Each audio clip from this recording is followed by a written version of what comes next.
Being in the world. Contemporary philosophy is a rather perverse science that has difficulty revealing its subject. Any other discipline can easily say what it is about.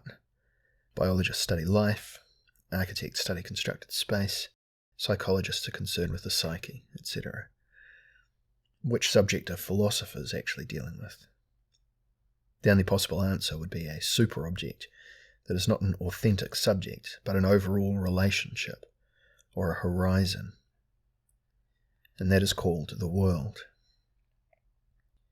If we imagine the world as the ancients once did, as a giant container, the subject of philosophy would appear as a big globe, so big that it contains absolutely everything.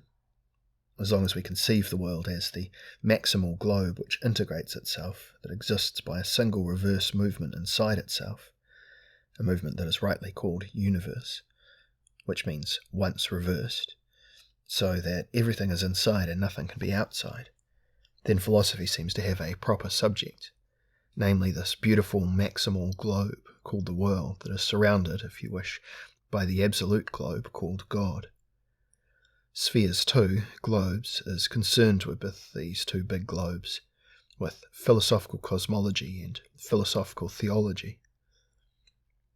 In the third volume, however, I show that classical philosophy was prematurely optimistic about its ability to confirm the existence of its subject with cosmological and theological methods. Today, in many respects, both epistemologically and empirically, we know so much more than our ancient predecessors that we are no longer blithely able to approach the great totality. Instead, we look for a more discrete type of theory. In the third volume, Foam, I try to show that even small forms demonstrate world character.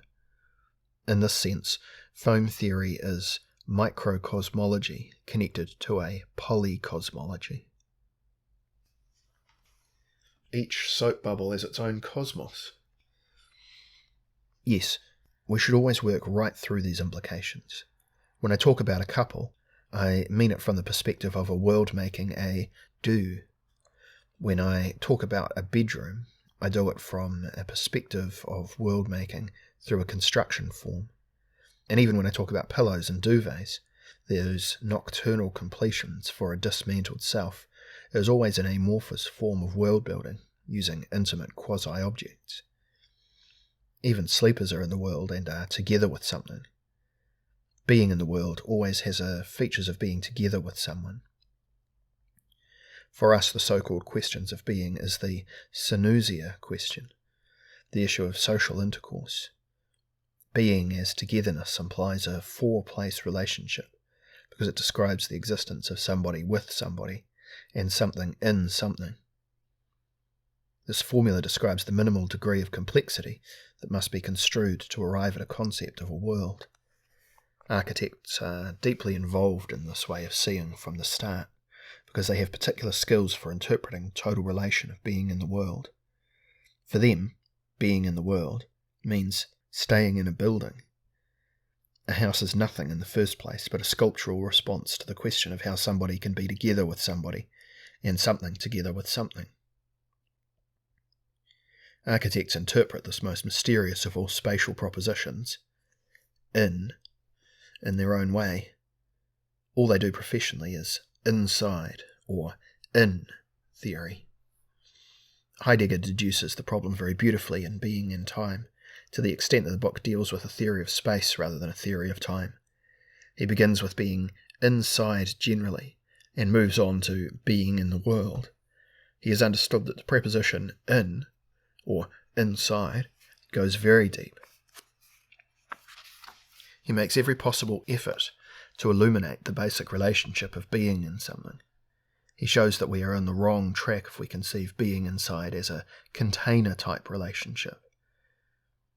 In fact, Heidegger's freshly conceived being in means ecstasy, and that is something absolutely crazy because it means being held out into nothingness. From that moment on, the inside does not have the sense of a container, but of ecstasy instead. It follows that we no longer really know where we are when we are in the world. Returning to the methodical plane, the architect who buys Archiplos and reads part of the third volume of your book may think, fantasies about architectural theory. Well, that would be the wrong conclusion. Would architects also realise that your argument is on the level of digression, where you develop this being inside from the perspective of the 20th century's performance? How can the poor architects reading this get their bearings? Architects are not poor, but rich people, who obviously have the luxury to think, otherwise they would not be doing theory. As I try to show, luxury is absolutely fundamental. If you start thinking you're poor, you're lost. Believing in poverty is the sin against the spirit that will not be forgiven. Human beings are never poor, not even the poor. Homo sapiens is constitutionally incapable of being poor because of his tendency towards world openness. People only think they are poor to be rid of world openness. Interpreting human beings as poor animals is a trick invented by laziness. The spatial theory of my book Foams is principally a theory of ecstasy, linked to a theory of ecstasy compensation, which means architectural theory. So I thought it was meaningful from the beginning to try to establish a dialogue with architecture. Heidegger incidentally anticipated this with his essay, Building, Dwelling, Thinking, though I think it misses something in relation to the premises and the exposition. But he was asking the right questions. We have to do the same thing all over again with Heidegger against Heidegger, to quote a well-known phrase. That is just what I have attempted in Spheres 3. Human beings are indeed ecstatic creatures. They are held out into the openness. They can never be definitively tied to some kind of cosy, contained situation. In the ontological sense, they are always outside, but they can only be outside to the degree that they are stabilized by inside support. We must strongly emphasize this aspect today against the current romanticism of openness. It is spatial immune systems that make the state of being outside bearable. It follows that buildings are compensatory systems for ecstasy. The architect as a type is found here next to the priest and the therapist, as an accomplice for the resistance to unbearable ecstasy. Heidegger's starting point, by the way, is less to do with architecture than with language, and language is, in fact, a complete program of ecstasy compensation. As the majority of people say the same thing all their lives, and language usually functions wholly repetitively, we live in a state of symbolic redundancy that functions just as well as a house with very thick walls. Language is the house of my being. We are gradually beginning to understand what that meant.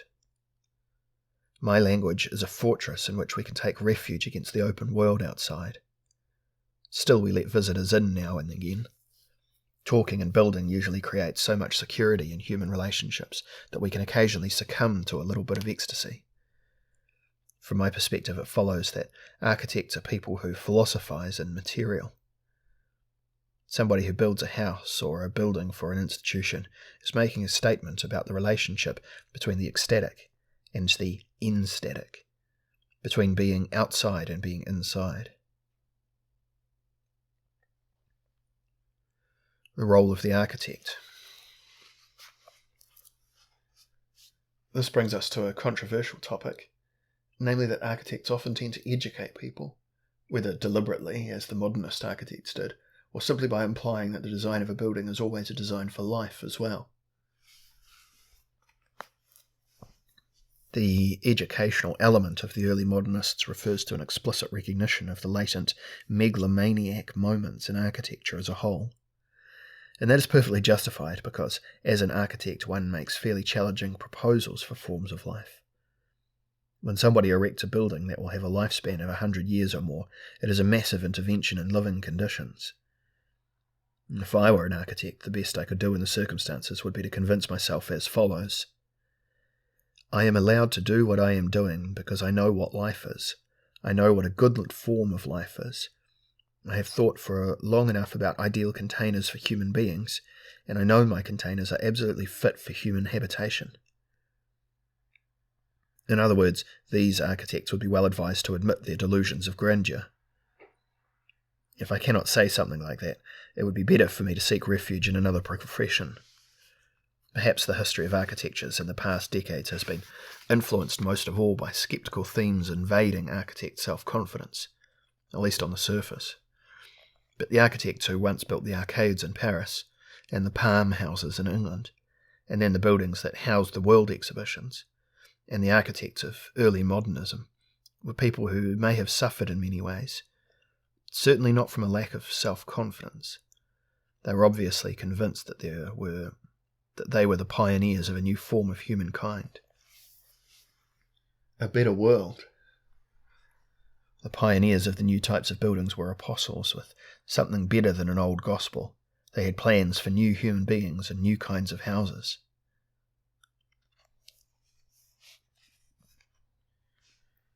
Architecture is part of immunity culture. What comes next? Will you keep on pursuing the spatial theory approach of the Spheres project? There will be one more volume. In the World Interior of Capital. It is a sequel to Spheres 2 and 3 from the perspective that the Earth, for better or worse, is also a sphere. But not the world sphere of ancient cosmology. This book looks at the emergence of the world system and the overall condition of life under capitalism. My argument refers back to Dostoevsky's metaphor of the Crystal Palace. On his journey to London in 1862, Dostoevsky visited the rebuilt Crystal Palace in Sydenham, near London, not Paxton's original construction of 1851, which famously stood in Hyde Park. What the great Russian writer saw, or thought he saw, because it became, if you like, the birth movement of the opposition to globalization. Faced with Crystal Palace and London's addictive amusement industry, Dostoevsky turned into the first fundamentalist of anti-Western reflection. He thought he had recognized how the whole West was integrated into a kind of consumerist Baal cult. Baal was consequently the title for the London chapter of his travel sketches, Winter Notes on Summer Impressions, published in 1863. It is, incidentally, one of the best works the 19th century produced in the travel writing genre, certainly on a level with Thomas de Quincey's The English Mail Coach, or Heinrich Heine's magnificent piece, The Baths of Lucca.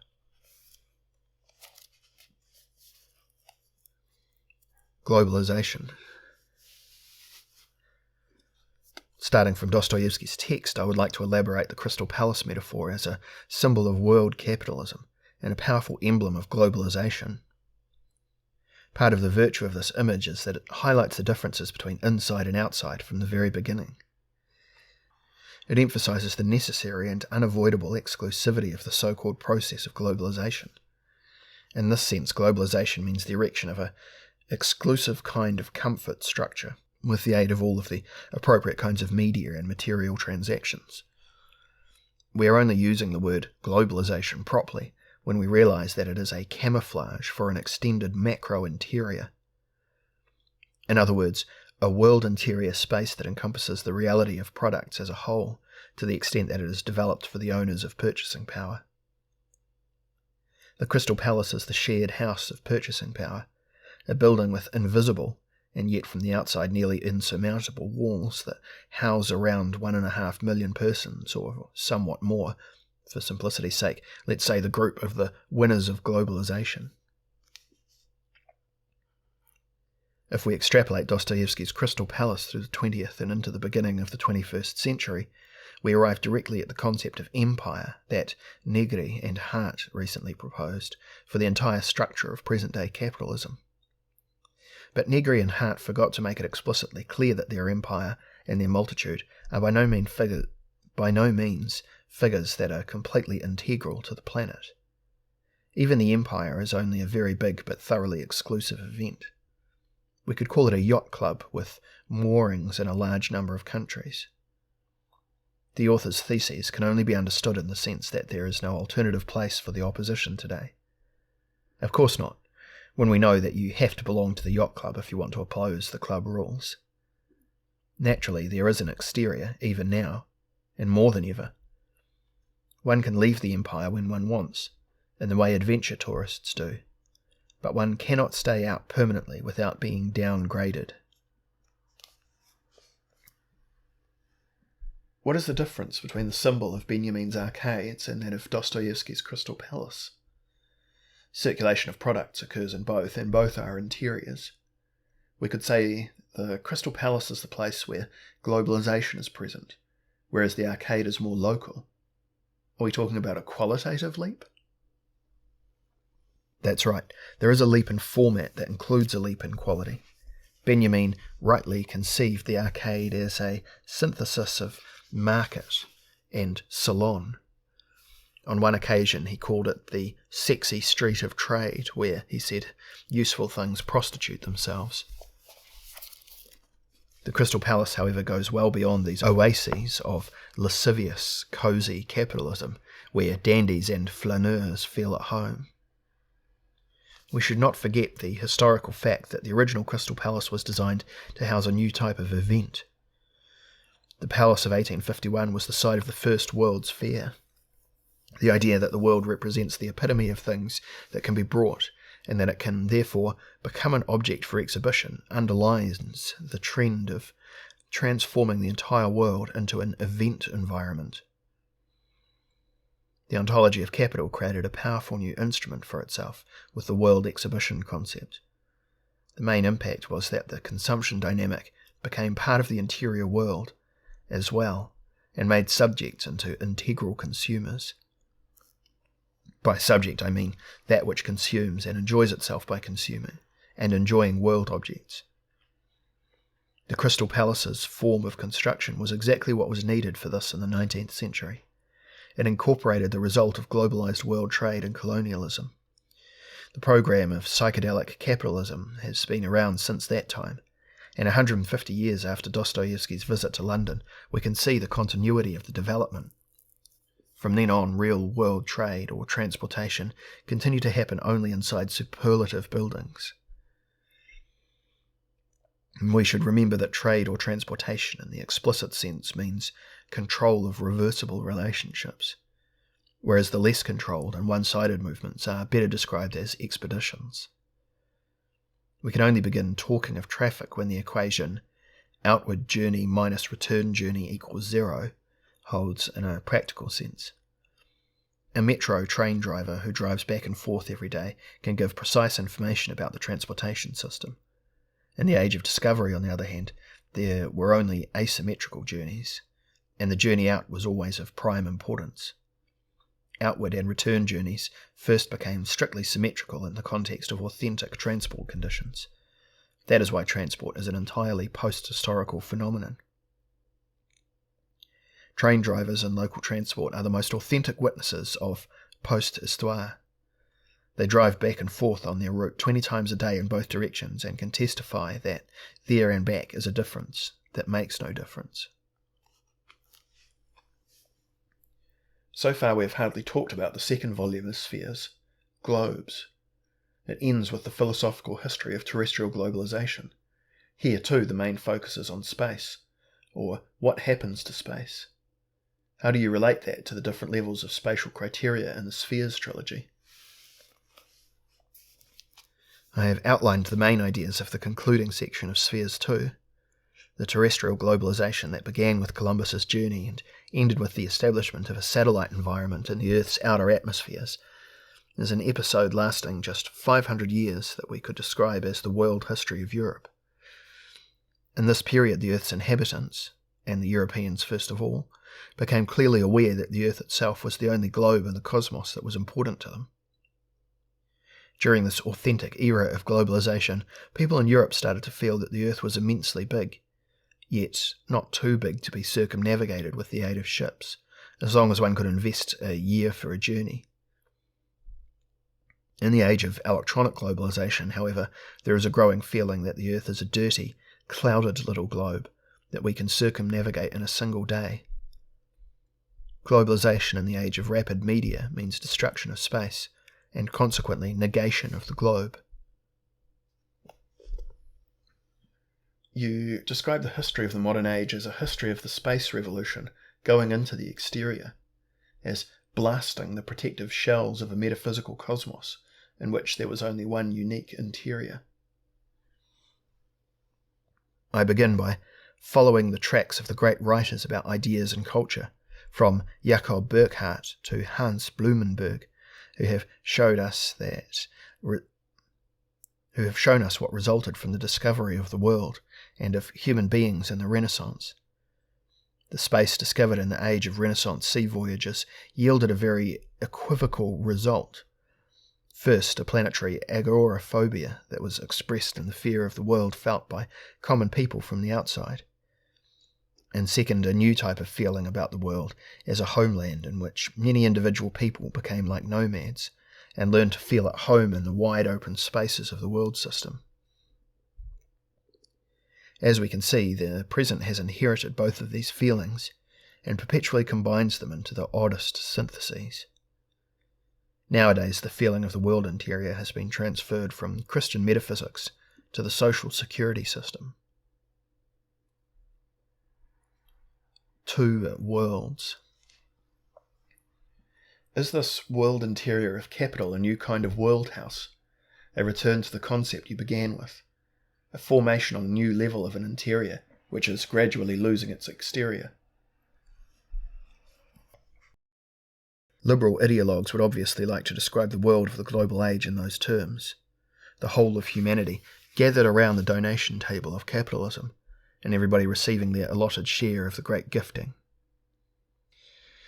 The truth is that the hothouse of interiorized comfort creates a partial universalism that includes many and excludes very many. The optimists calculate the proportion of inclusion to exclusion today as 2 billion to 4 billion people, and the pessimists as 1 billion to 5 billion people. In other words, at the moment it is still a Western house with limited entry and tight control over access. A Western house through and through, even if it straddles parts of Asia.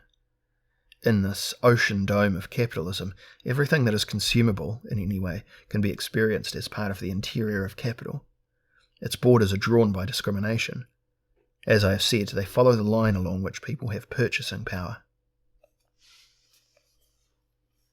What are we dealing with here? With a new form of metaphysical sphere, or with a world made of foam? In my view, reality belongs by nature to conglomerations of multiple elements and bizarre neighbourhoods. In other words, to foamy structures. Still, for several thousand years there have been powerful and real forces trying to unite the multiple elements. The will to power is nearly always expressed as the will to create a synthesis, and consequently the will towards the middle, and the will to capture the world from a dominant centre. The age of imperial world fantasies coincided more or less with the age of unified metaphysics. Aside from philosophers, fortune-tellers and generals, architects have also been involved in this affair since antiquity, because the epitome of the unified form, the metaphysical sphere, appears in domed buildings. Spheres 2 contains a fairly ambitious chapter on architecture, which is placed exactly in the middle of the book and deliberately tackles this problem. The digression about the Pantheon in Rome crowns the attempt towards a summary reconstruction of metaphysics out of the spirit of crystal ball gazing. I interpret the Pantheon and the culture of large domes in general as the attempt by older architects to reconstruct the classical idea of the Uranos cosmos in architectural form. The Pantheon dome is the original image of all the domes that have ever been built. Everywhere that the idea of constructing a dome exists, a macro interior is designed that expresses the cosmological claim to encompass the whole world under one roof.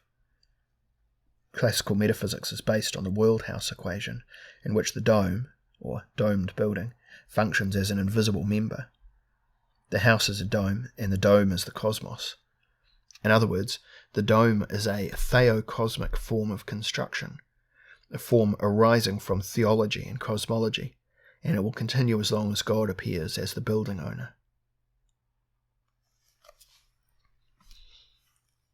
The introduction to Spheres 3, Airquake, says something like God is dead and that is the good news, but it seems as if reality did not hold to this idea, otherwise we could shimmer away dreamily and peacefully, as mutually isolated soap bubbles, some with a Muslim tint and others with Christian colouring.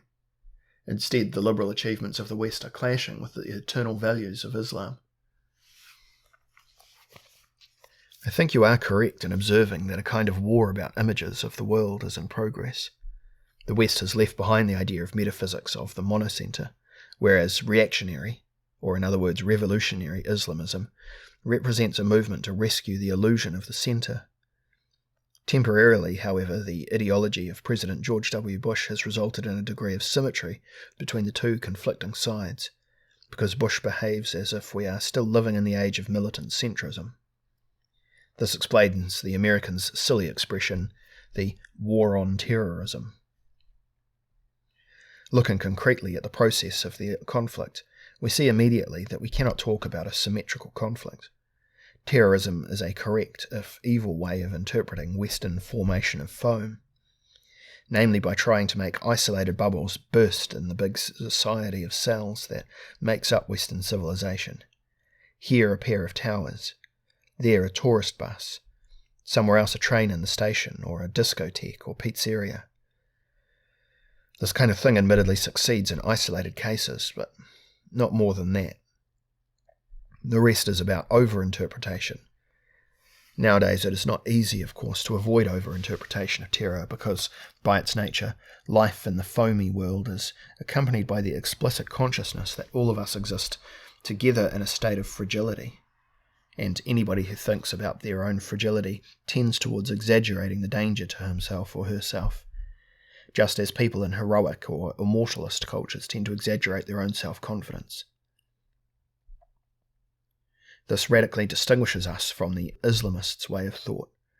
Like the Christians of the Middle Ages, they have revived or perpetuated the idea of a divine super-immunity that is supposed to surround every true warrior.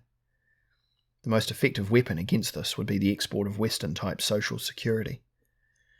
As long as such systems are not available to Islamic people, they will take refuge in immortalism and post-mortalism. If we take a relaxed view on religious metaphysics, particularly metaphysics of monotheism, we can discern a form of imaginary social security. As we can see, these are all topics that belong to the extended field of immunology. Immunity. In the metaphysical security system, the community always takes priority over the interests and well-being of the individual.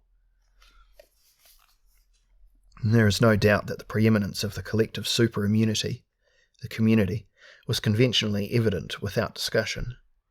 The individual's interest in immunity only became emancipated in the modern world.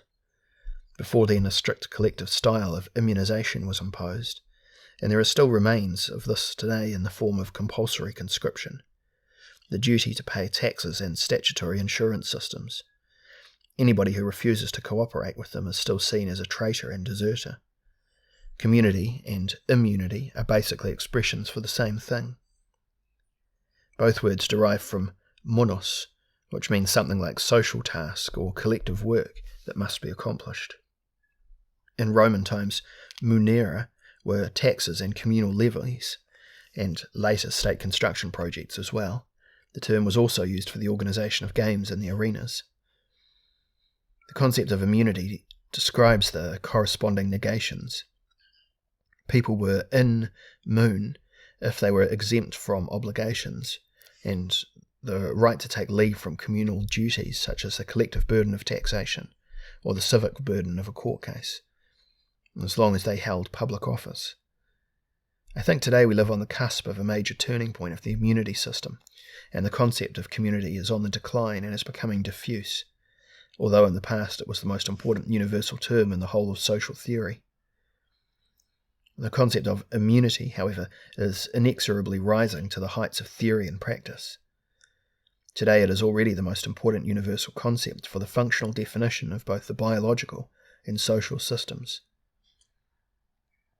Now comes the most important point.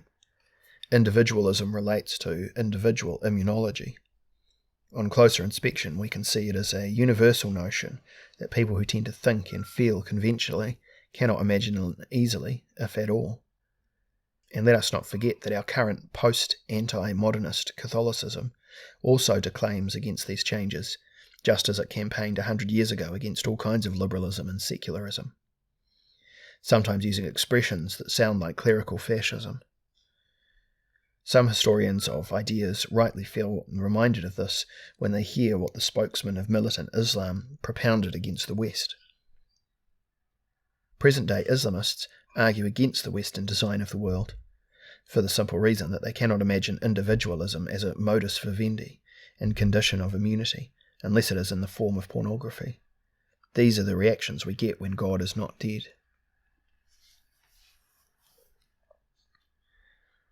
That was not the good news then.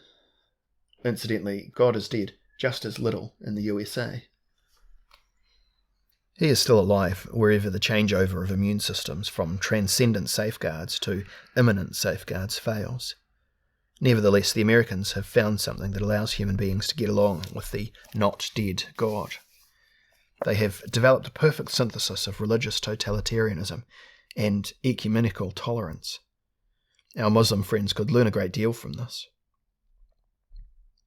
The American compromise on religion could tell us what happens when some groups remain religiously hot, like panicking Ascension Day congregations, permanently waiting for the final countdown, but still behaving like ordinary Americans of civil society.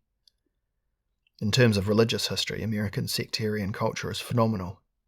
There are 35 Protestant denominations, including a multitude of fervent fundamentalists coexisting under the open skies of the Constitution, probably because the country is big enough to allow that many manic communities to settle with the requisite distance between them. The privatisation of religious space rounds off the picture.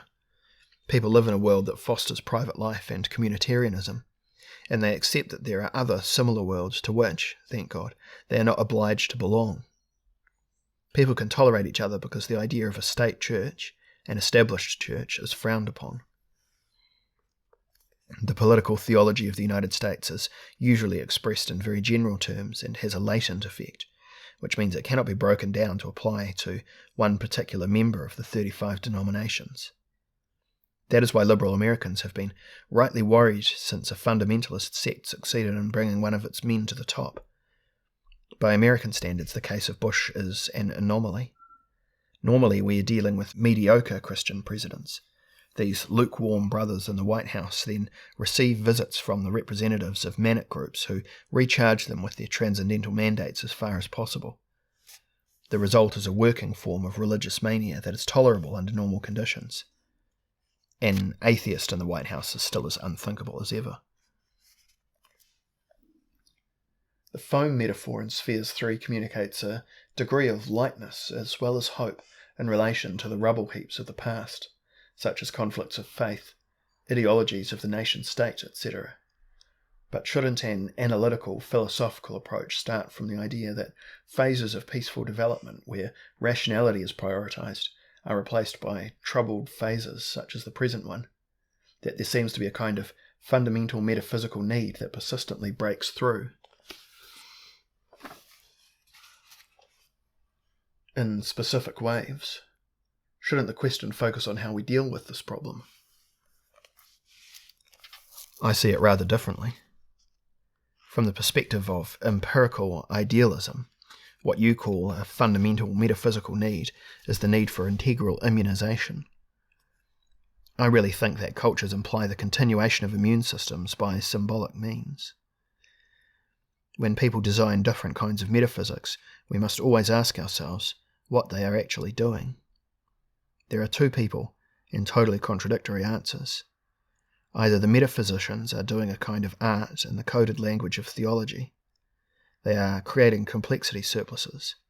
They are increasing the risky nature of their life forms and are constructing further improbability. In this sense, metaphysics would be a practice of the adventurous heart.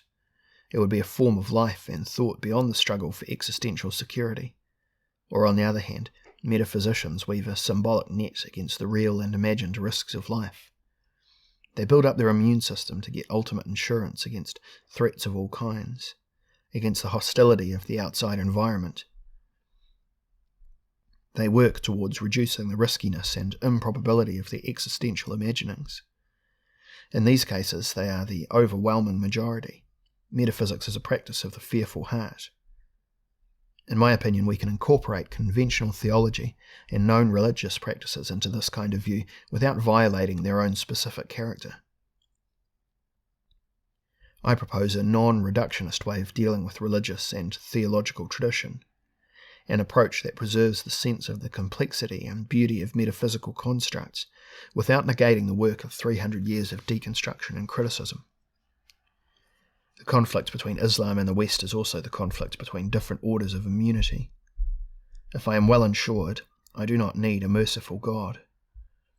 Modernism explains religion and proposes optimized substitute forms for its various functions, and this occurs for long enough, and often enough, that the radicals who resist substitution are released. In my opinion, the only thing from God that will survive the reduction will be the psychological luxury functions. He continues to be a space for enhancing ecstatic communications. The result is a residual God who can be symbolized by references to pure transcendence. It seems to me that this is a worthy solution, and all the other tasks of religion are only a superior form of social welfare. Isn't religion's main task to regulate interpersonal relationships? You can look at it like that if you wish, but then you turn religion into a moral code and thus an easily replaceable factor. For us in the West, the God of social relations should be able to die in peace, because we have evolved a secular form of morality that is strong enough to replace the socializing themes of religion. Our attitude to all the remaining mystical issues and the thanatological nucleus of religion can then be a private matter. I also think that Islam, like all the other monotheisms, is an agonizing religion, a religion of dying. But its agony is still stuck in the vehement phase. In that phase, the dying persons parody life by behaving aggressively, and God knows how, robustly and vigorously. Basically, however, this rotten monotheism no longer has anything reasonable to say about the modern world. A clever Orientalist once remarked that Islam stopped thinking in the 13th century, and everything suggests this is true. Nowadays, the return of thinking is happening in the form of defence. This creates redoubled hatred. First, hatred against the riddles of the modern world, and second, hatred of the cultural forms that are considerably more advanced in terms of their work on the process of dying. What is acted out today on the world stage is a confused affair, internal to monotheism, overlaid by an almost equally confused tension within academia, because it is obvious that Arab and Quranic university does not yet know how to deal with the fact that it was first degraded by the Christian and later by the secular European university, while conversely, Western academics do not know where to make the connection with their Muslim colleagues. System elasticity. Isn't that hate targeted at a system that distributes life chances in the world very unfairly? Hate against the system has existed ever since the outline of the modern world, with its whole blasphemous novelty has become visible in our own lives. Everything that is attributed to the external haters today was argued earlier by the haters of modernism inside Europe itself, argued in great detail and by hundreds of people. Anti-modernist resentment has been a kind of European folk music since 1789, and it is not generally played by the poor, but by prosperous people seeking revenge. We have been battling with homegrown estrangement critique for more than 200 years now. Since Fichte's early writings, since 1794, if not before, when the first overall representation of the system of epistemology became available, a finely honed neo-idealism has existed on European soil that has constructed the most explosive ideas of a critique of the system from within. The idea of estrangement, which says that the true human beings are not at home in the shell of the civilization that objectifies them. Since then, the metaphysical left has always offered a critique of the real world, in which we are living in the name of the true homeland, in which we are not living. My metaphor of the world interior of capital, which has echoes of Rilke, expresses the attempt to leave the continuous line of linguistic games about estrangement. It adds some levels to the concept of immanence, without becoming completely devoted to that concept. As far as the critique of modern forms of life from inside Western civilization is concerned, the last 200 years were an epoch in which things reached incredible intensity. As a result, extremism was the style of the times. I think it was Nietzsche who first said, "We are the most extreme. Our powers consist in identifying ourselves with the extreme." Countless members of European modernism didn't need to be told that twice. All our homegrown opponents of the system on the left and on the right had their bombs in their hands whether they detonated them or not. By now we can look back at 8 generations of intelligentsia who made bombs, although we must admit that not everybody who makes bombs goes on to throw them, at least not in the area of semantic bomb making. Still, the question remains as to why these people who supply the knowledge of destruction have not conclusively destabilized the system. Your contribution has been rather towards introducing the necessary corrections. In fact, these internal extremists have achieved the complete opposite of their declared intention, and ironically this even applies to the various types of European fascism. They have kept the system educable and provided it with the amount of stress necessary to make it more flexible. This is why the modern West is so remarkably invulnerable. Although our commentators, politicians and advisors today behave as if we are incredibly fragile, this discourse is based on a false interpretation of statistics of external terror and an outdated concept of building. It refers to archaic states as if everything that stands today were a complex of buildings in the traditional sense. Only in this context can we understand why the attack on the World Trade Center was thoroughly regressive, and why completely the wrong lessons have been learned from it so far. The optical illusion of September 11, 2001 is that 2 buildings collapsed before the eyes of the world on that day. Everybody was sure they had seen what happened there. But in reality, the spectacle distracted us. Since that time, the collapse of the Twin Towers has been a false metaphor for what terrorism does. What actually happens is the opposite. For instead of collapsing, the attacked structures are reconstituted. They develop their self-repairing energies. When we realise this, we arrive at a concept from the new post-statics logic of structures on which our world design is based. September 11th concerned the old type of architectural structures, which do not represent the structures of modern structural art at all, because we cannot conceive the latter in terms of traditional statics. Anybody who only thinks about the falling buildings misses the timely conclusion to be drawn from the story as a whole. Only a few months after the event, it was clear to everybody concerned that the towers would be replaced by another random structure, and that this would be done quite easily by drawing on the enormous energy surplus released by the disruption to the system. This is the way intelligent systems react. Systems characterized by totalities of tension, instead of the old heavy type of static constructions. Architects react much more intelligently to terror than do politicians, who make stupid speeches about war to hypnotize themselves into feeling they are doing what is necessary. I think the reason for this is that modern architecture has been part of the new immunity structure for a long time now. It has recognized that the architectural buildings we traditionally describe as houses represent spatialized, user-defined immune systems. Immune systems are embodiments of the expectation that disruptions will occur, and their task is either to have the right passwords ready, as in the case of known invaders, or to develop new ones, as in the case of viral agents. That is exactly what happens nowadays. Regardless of how one judges the individual entries for the Ground Zero competition, we can predict that in terms of technology, the new structure will be greatly superior to the old one. This should be the real information we glean from the events of September 11th.